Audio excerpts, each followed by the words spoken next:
A passenger plane carrying 181 people crash-landed on its belly on Sunday at an airport in South Korea, hitting a barrier and exploding into an orange fireball in the worst aviation disaster in the country in almost 3 decades.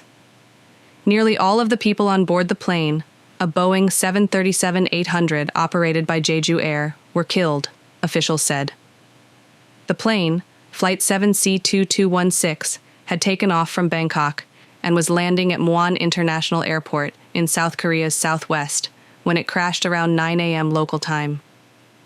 Officials said the plane had broken into so many pieces that only its tail was identifiable. The plane was carrying 175 passengers and 6 crew members.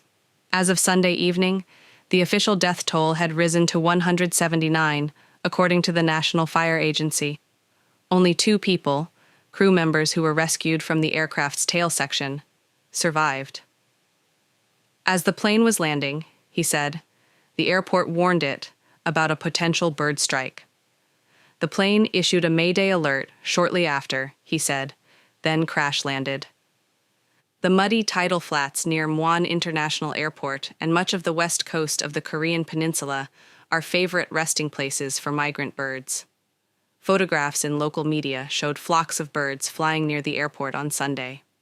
A team of U.S. investigators was being assembled to aid South Korea's probe into a fiery commercial plane crash Sunday that killed 179 people in that country's deadliest domestic air disaster ever. 2 Jeju Air crew members survived and were being treated for injuries. The flight had 175 passengers and 6 crew on board, and the fatalities ranged in age from 3 to 78, authorities said.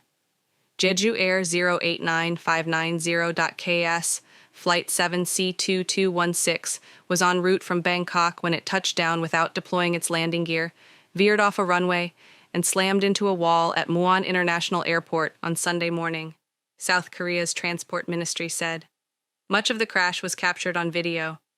As authorities announced the names of some of those killed in the crash, families of the passengers wept and screamed, some collapsing on the floor.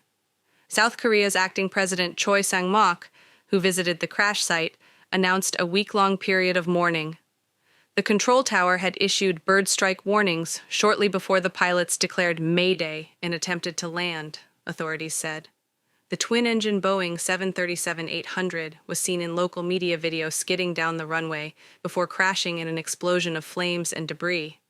After the plane collided with the wall, passengers were thrown out of the aircraft. The chances of survival were extremely low, Muan Fire Chief Lee Jung-hyun said in a briefing translated by Yonhap News Agency. The aircraft has almost completely been destroyed, and it is difficult to identify the deceased. We are in the process of recovering the remains, which will take time. Investigators collected saliva swabs from family members of those aboard for DNA tests to help identify victims. John Jae-young, 71, said his daughter Mi-suk died in the crash.